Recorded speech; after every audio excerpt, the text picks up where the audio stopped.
Well, now I want to turn to Martin Brechbiel, MMR, for his scratch building corner.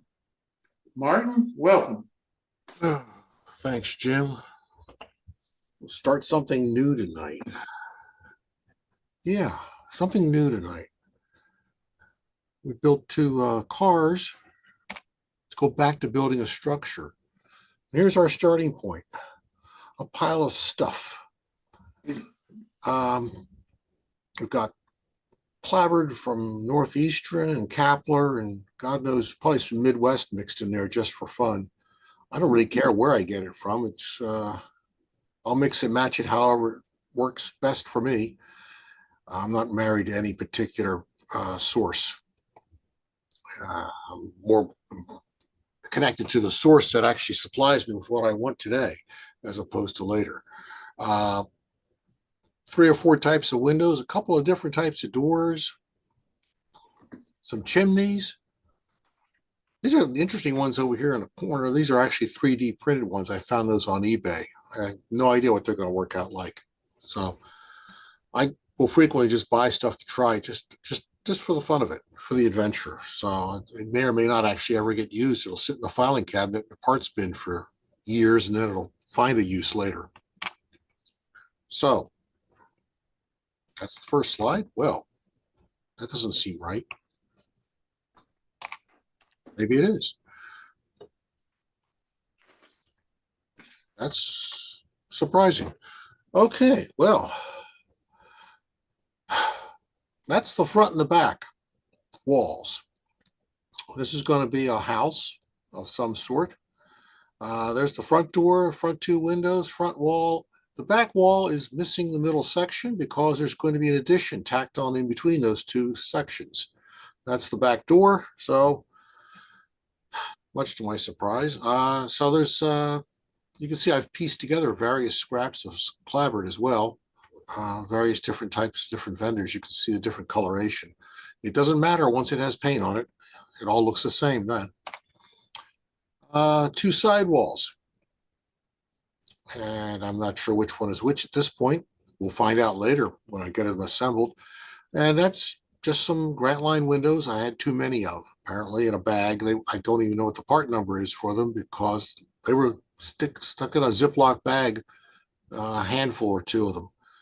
Over the years, I've managed to acquire a lot of Grant Line parts that found them at a train show, on a table, under the table, in a box, in a Ziploc bag for $1 or $3, and figured, well, I'll use those for something someday. And actually, someday sometimes even arrives. So, but I don't really know what they are. I'd have to take them out and actually measure them very carefully and go cross-check them against Grant Line's parts and figure it out. But they serve the purpose as they are. This is our little bump out in the back of the little addition. So there's the back wall with the hole. The hole's not wide enough. We'll make it wider. There's the real back wall with another type of window in it. Forgotten which one that one is. These little, like those are 3/32 square stock on the ends to put the trim on the corners and the corner posts. So it all gets glued together with those corner posts. And 2 side pieces, left and right, or right and left, depending on your peculiarities. Okay, we'll glue it all together and get it upright. You can see there's the one small part of the back wall. There's the other part of the back wall. Here's the left and right. Here's this middle section. These are actually glued at the joints at the 3/32 squared with goo and CA. But then I've added some, I forgot what size balsa. I bought a bundle of balsa wood basically by mistake, but it makes great bracing for the interior. And this gives us a nice place to lock into the roofing sections later, and also for floor supports. I just use it wherever I need something interior and it's not going to be seen later. It'll go away slowly but surely. So take the clamps off, because despite the fact, yes, you can't have too many clamps, you can have too many in a photograph. So take them back off, and you can see this comes together like this.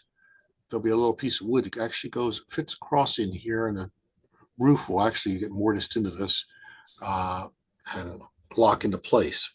We'll get to that next week or the week after. I'm not sure which. And we'll put all the walls together. So the 3 windows actually belong on this side, and the 2 windows go on this side, the front and our back assembly. You can see there's some balsa in the corners, just interior bracing of the corners to stiffen them up, which I later came to regret doing at this point, but I never quite know exactly where the plans are going to go unless I really sit down and study it out and make sure I know what's going to go on with this building. So this building has had fits and starts and stops and lengthy stops and then restarts. So here's the back view. You can see the balsa again in the corners. It's kind of flimsy at this point, actually. It'll survive a drop on the floor. It did, so I know it will. But it needs a lot more. And so we're going to put a second story on. And this is something I'd never really done before this way. This is actually framed together. This just drops in. This is not actually attached. It's friction fitted into around the top wall. So you see this top wall here. There's gap. There's room between the corner posts. There's actually 3 pieces of wood on these edges. There's a bit that rests right on the clapboard. There's a piece that projects up. There's a piece that projects down. What projects down actually locks it into the first floor. And this flooring is sitting on yet another little ledge that's underneath. And I think I have another photo. Yeah. So you can see the piece of flooring. So that whole ceiling and floor for the second story lifts out. And in practice, well, in theory and in practice, that lets me take off the entire second floor from the first floor. So if I really, really, really get ambitious and let my OCD get out of control, I can put an interior in the first floor. May come back and do that someday, but not today. So you can see I've added a little bit of trim here and some fancy stuff. There's some quarter round, there's some channel, some other quarter round, some other pieces of wood that wraps around 3 out of the 4 sides.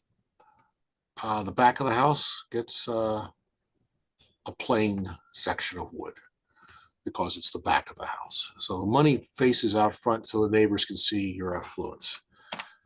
And then I went back and put a floor in. And doing this was where I was mentioning the regret about putting in the corner bracing early, because now you have to work your way around the corner bracing. It's not hard to do. This is actually 2 pieces. There's a joint right here.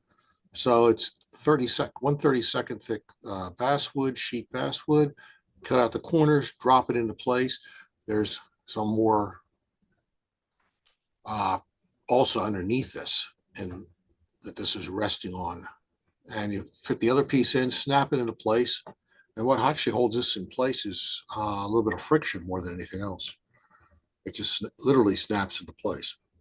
Although I think I came back later and put a little bit of glue on the from the reverse side just to hold it down.